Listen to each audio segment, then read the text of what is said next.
I used to vibe out listening to a lot of gang member rap music from around my city that were in a gang.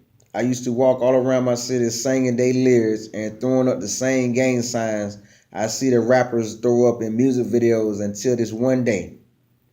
I was downtown Orlando at one of the feeding where UCF students come feed the homeless. I was out there to get a free meal. One of them nights I didn't feel like cooking or going out to eat.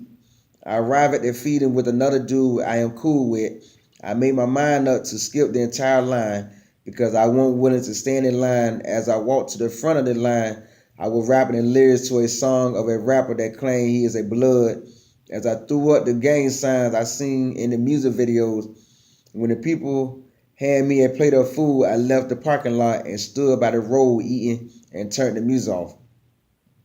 As I stand there eating, this guy walks up, bruh, what them signs be about? You disrespect my set?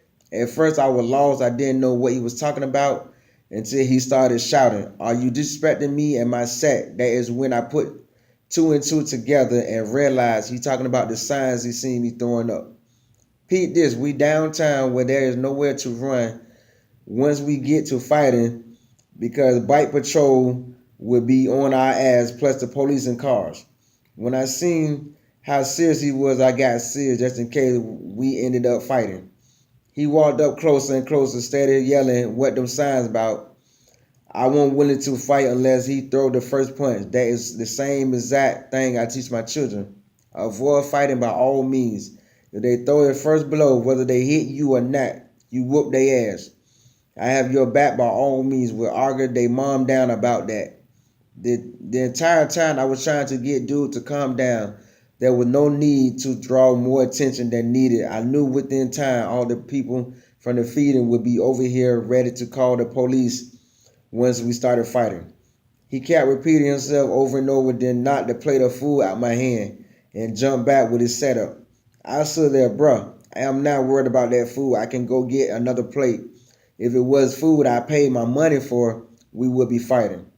I was still trying to convince him to calm down before the wrong attention came our way. I think I was out of jail at least 6 months after doing 4 months already mad at myself because knowing nobody would give me a job due to violent record. I kept telling brother my fault, no need for all the yelling. I am not trying to go back to jail. He told me to leave before he killed me. I told him I was staying right there to get another plate of food. He told me if he ever see me disrespecting his set again, it was going down. Y'all cats thinking a gang, throwing up gang signs at night in a gang or about that life. As he continued to yell, now everyone made their way over to see what was going on. As he turned to talk with someone else about what was going on, that is when I went about my business before the police pulled up. That is when I realized some people are in gangs for real and told myself I won't throw up no more gang signs ever again. A few days later I got clowned for not fighting, bro, and explained why, but nobody understood my reason for not fighting. But I understood my reason for not fighting. That was all that mattered to me was the fact that I understood my reason.